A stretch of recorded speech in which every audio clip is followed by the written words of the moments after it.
वट सावित्री व्रत जो कि इस बार 26 मई को है और वट सावित्री व्रत सौभाग्य के लिए और संतान प्राप्ति के लिए वरदान माना जाता है। वट सावित्री व्रत के दिन सोमवती अमावस्या का होना एक दुर्लभ संयोग है। सोमवती अमावस्या जो कि सभी अमावस्याओं में सबसे बड़ी अमावस्या मानी जाती है। शनिचरी अमावस्या से भी अधिक महत्व सोमवती अमावस्या का होता है। सोमवती अमावस्या के दिन आप अपने पितरों को प्रसन्न करने के लिए कई ऐसे उपाय कर सकते हैं। अगर आपके घर में वंश की वृद्धि नहीं हो पा रही है, आप कोई भी कार्य करने की सोचते हैं लेकिन उसमें आपको असफलता मिलती है, आपके घर में सुख संपदा की कमी है, आर्थिक दृष्टि से आप परेशान हैं, संतान के लिए काफ़ी परेशान हो चुके हैं, शादी को कई साल हो गए हैं लेकिन संतान प्राप्ति नहीं हो पा रही है, तो ऐसे में सोमवती अमावस्या के दिन आप इस वीडियो में बताए गए सरल से उपाय जरूर करें। यह जो उपाय है हमारे शास्त्रों से लिए गए हैं, हमारे पूजनीय गुरुजी द्वारा बताए गए हैं और इन उपायों को करने से आपको 100% फल की प्राप्ति जरूर होगी। आपके पितर आपसे प्रसन्न होंगे। जो ग्रह दोष है अगर आपके ऊपर किसी भी तरीके का, तो वो दोष दूर होगा। और वट सावित्री व्रत जो है अखंड सौभाग्य के लिए माना जाता है। जो महिलाएं हैं वो इस दिन पूरा श्रृंगार करके 16 श्रृंगार पहनकर जो है वट वृक्ष की पूजा करती हैं, पीपल पेड़ में जल चढ़ाती हैं। सोमवती अमावस्या के दिन काफ़ी महत्वपूर्ण दिन माना जाता है क्योंकि यह वह दिन होता है जिस दिन चंद्रदेव के साथ में अन्य ग्रह मिलकर शिव जी की आराधना करते हैं। यह जो दिन है वो भोलेनाथ को समर्पित है। इस दिन उपाय करने से आपके जो अशुभ ग्रह होते हैं उनकी स्थिति जो है शुभ होने लगती है और साथ ही साथ आपके अगर चंद्र दोष कम है आपके ऊपर या किसी भी तरीके का नज़र दोष है आपके ऊपर, पितृदोष है, तो वो दोष भी दूर हो जाता है। तो आपके पास एक बहुत ही अच्छा मौका है कि अगर आपके वंश की वृद्धि नहीं हो पा रही है, पुत्र प्राप्ति की चाह है लेकिन लगातार कन्या ही कन्या जन्म ले रही हैं, आप चाहते हैं कि आपको एक पुत्र की प्राप्ति हो जिससे आपका पूरा परिवार पूरा हो जाए, बहनों को एक भाई मिले, तो ऐसी स्थिति में आपको उपाय जरूर करना चाहिए। वैसे तो आज के ज़माने में लड़का और लड़की में किसी भी तरीके का कोई भेद नहीं है, दोनों ही समान अधिकार रखते हैं। लेकिन फिर भी अगर आप चाहते हैं, हमारे बड़े बुजुर्ग का कहना होता है कि अगर घर में कन्या है तो एक पुत्र भी होना आवश्यक है, तो ऐसे में आप उपाय कर सकते हैं। इसमें कोई बुराई नहीं है। पुत्र प्राप्ति के लिए या फिर संतान प्राप्ति के लिए आपको उपाय जरूर करना चाहिए। अगर आप डॉक्टर को दिखा रहे हैं तो वो तो आपको करना ही है, साथ ही साथ आपको अपना धर्म भी करना है। जब आप धर्म और कर्म दोनों करते हैं तो निश्चित ही फल की प्राप्ति होती है। आपकी शादी को कई साल हो गए हैं और आप संतान प्राप्ति के लिए बहुत परेशान हो चुके हैं, महिलाएं हैं जिनको मातृत्व का सुख प्राप्त नहीं हो पा रहा है, तो ऐसे में आपके पास बहुत ही अच्छा मौका है। 26 मई सोमवार का दिन सोमवती अमावस्या का दिन है, वट सावित्री का दिन है, तो ऐसे में आपको उपाय जरूर करना चाहिए। कई जगहों पर वट सावित्री की जो पूजा होती है वो पूर्णमासी के दिन की जाती है, यानी कि जो ज्येष्ठ महीने की पूर्णमासी होती है उस दिन भी वट सावित्री का व्रत रखा जाता है। लेकिन जो आपको उपाय करना है वो आपको सोमवती अमावस्या यानी कि वट अमावस्या जो होगी उस दिन आपको उपाय करना है। तो इस दिन आप किस तरीके से उपाय करेंगे, क्या नियम आप अपनाएंगे, अगर आप व्रत रखते हैं तो वो कैसे करेंगे, इसकी संपूर्ण जानकारी आपको इस वीडियो में दी जाएगी। लेकिन आगे वीडियो शुरू करने से पहले हमेशा की तरह आपसे मेरा निवेदन है कि अगर अभी तक आपने मेरा चैनल धर्म ज्ञान पथ को सब्सक्राइब नहीं किया है तो चैनल को सब्सक्राइब जरूर कर लीजिए। वीडियो पसंद आए तो लाइक कीजिए और कमेंट बॉक्स में हर हर महादेव ओम नमः शिवाय जरूर लिखें, जिससे कि भोलेनाथ की कृपा से आपको मनचाही संतान की प्राप्ति हो, आपके घर में सुख सौभाग्य की बढ़ोतरी हो। आपको क्या करना है कि 26 मई के दिन आपको वट वृक्ष की तो पूजा करनी ही है। जो भी सुहागन महिलाएं होती हैं वो वट वृक्ष की पूजा करती हैं।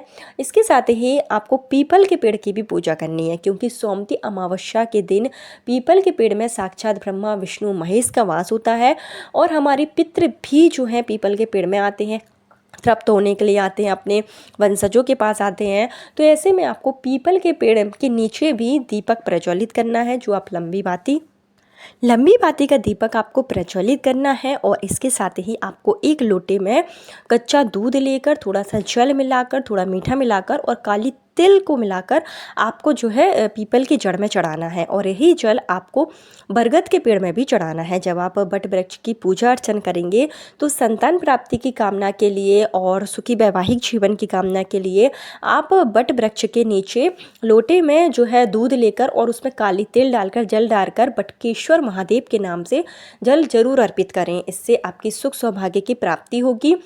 इसके साथ ही आप जो है जिस तरीके से आपके घर के आसपास बट वृक्ष की पूजा की जाती है तो वो आप उसी तरीके से कीजिए। कच्चा सूत जो है बरगद के पेड़ में बांधने का विधान है तो कच्चा सूत आप बांधें। और इसके साथ ही आप जिस तरीके से पूजन अर्चन करते हैं बट सावित्री की तो वो आपको करना है। आप व्रत रखते हैं तो भी आप उपाय करें और आप व्रत नहीं रखते हैं तब भी आपको उपाय जरूर करना चाहिए। पीपल के वृक्ष में भी इस दिन आप 7 बार परिक्रमा करें या 108 बार कर सकते हैं। ओम नमो भगवते वासुदेवाय नमः मंत्र का जाप करें। और बट सावित्री व्रत के लिए अगर आप बट वृक्ष की पूजा करते हैं तब भी आपको बट वृक्ष की भी 108 बार परिक्रमा करनी चाहिए। अगर आप 108 बार नहीं कर सकते तो कम से कम 7 बार परिक्रमा जरूर करें। इसके साथ ही सोमती अमावस्या का दिन है, उसके लिए एक आपको बहुत ही साधारण सा उपाय करना है जिससे आपके वंश की वृद्धि होगी, मनचाही संतान की प्राप्ति होगी। इसके लिए आपको लेना है 5 बेलपत्र। बेलपत्र कहीं से भी कटी पिटी नहीं हो, इस बात का विशेष ध्यान रखिएगा। 5 बेलपत्र लें और बेलपत्र पर आपको जो है लिख देना है राम। इसको आप पीले चंदन से राम लिख दें प्रत्येक बेलपत्र पर। और आपको जाना है शिव मंदिर में। अपने घर से 1 लोटा आप जल लेकर जाएं और जल में थोड़े से चावल यानी कि अक्षत आपको जरूर डालना है, थोड़ी सी काली तिल आपको इसमें डालना है। और वंश वृद्धि के लिए कच्चा दूध चढ़ाने का विधान है तो शिवलिंग पर आप चढ़ाने के लिए कच्चा दूध अलग से ले जाएं। सफ़ेद मिठाई आप लेकर जा सकते हैं। और जब आप जो है शिव मंदिर में जाएं सबसे पहले जो आप 5 बेलपत्र ले गए थे वो आपको 5 जगहों पर अपनी मनोकामना कहते हुए तुमरुका जी का नाम बोलकर चढ़ाना है। सबसे पहली बेलपत्र जो है आप चढ़ाएंगे वो आपको देवी अशोक सुंदरी की जगह पर चढ़ानी है। डंडी का मुख आपकी तरफ होना चाहिए। दूसरी बेलपत्र आपको जो माता रानी का हस्त कमल है, माँ पार्वती का स्थान है, वहाँ पर आपको चढ़ानी है। तीसरी बेलपत्र आपको शिव जी की जो पिंडी है वहाँ पर आपको चढ़ानी है।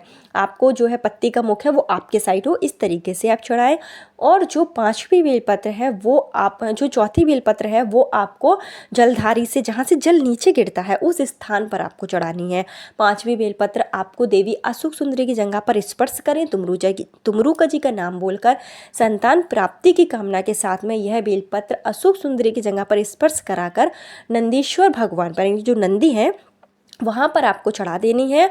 और इसके साथ ही अगर आप दीपक लेकर गए हैं तो दीपक जरूर प्रज्वलित करें। जब आप नंदी पर बेलपत्र चढ़ाएंगे तो नंदी भगवान के दाहिने कान में आपको 3 बार ओम ओम ओम का स्वर बोलना है। अपना नाम और गोत्र बोलकर आपको अपनी मनोकामना बोलनी है। इसके साथ ही जो आप 1 लोटा जल लेकर आए थे, जो आप दूध लेकर आए थे, वो आप शिवलिंग पर श्री शिवाय नमस्तुभ्यम का जाप करते हुए चढ़ा दें। सोमती अमावस्या के दिन गंगा जल चढ़ाने का विधान है तो अगर जो आप जल लेकर आए उसमें थोड़ा सा गंगा जल भी जरूर डाल लें। और काली तिल अगर आप सोमती अमावस्या के दिन शिवलिंग पर चढ़ाते हैं तो इससे आपके जो भी गृह दोष होते हैं, गृह बाधा होती है जिसके कारण संतान प्राप्ति नहीं हो पा रही है, पुत्र प्राप्ति के योग नहीं बन पा रहे हैं, तो आपको काली तिल जो है शिवलिंग पर जरूर चढ़ाना है। इससे आपकी जो गृह स्थिति होती है वो भी सही हो जाती है। इसके साथ ही आपको जो है इस दिन अपने घर पर भी अपने पितरों के नाम से जल जरूर देना है, पितरों का तर्पण जरूर करना है। 1 लोटा जल में काली तिल मिलाकर पितरों को समर्पित करें और अपने घर की दक्षिण दिशा में पितरों के नाम से आपको 1 दीपक जलाना है और 1 दीपक आपको अपने घर के मुख्य द्वार पर जलाना है। सोमती अमावस्या के दिन तुलसी के 11 की भी पूजा की जाती है, पीपल के पेड़ की पूजा की जाती है। बट सावित्री का दिन है तो आप बट वृक्ष की भी पूजा जरूर करें। इसके साथ ही पितरों के लिए आप दान जरूर कर सकते हैं। सोमती अमावस्या के दिन सफ़ेद चीज़ों का दान आपको करना चाहिए। आप चावल का दान कर सकते हैं, चीनी का दान कर सकते हैं, कोई भी सफ़ेद मिठाई है उसका आप दान करें। शिवलिंग पर भी जब आप पूजा करें तो सफ़ेद मिठाई आप ज़रूर चढ़ाएं।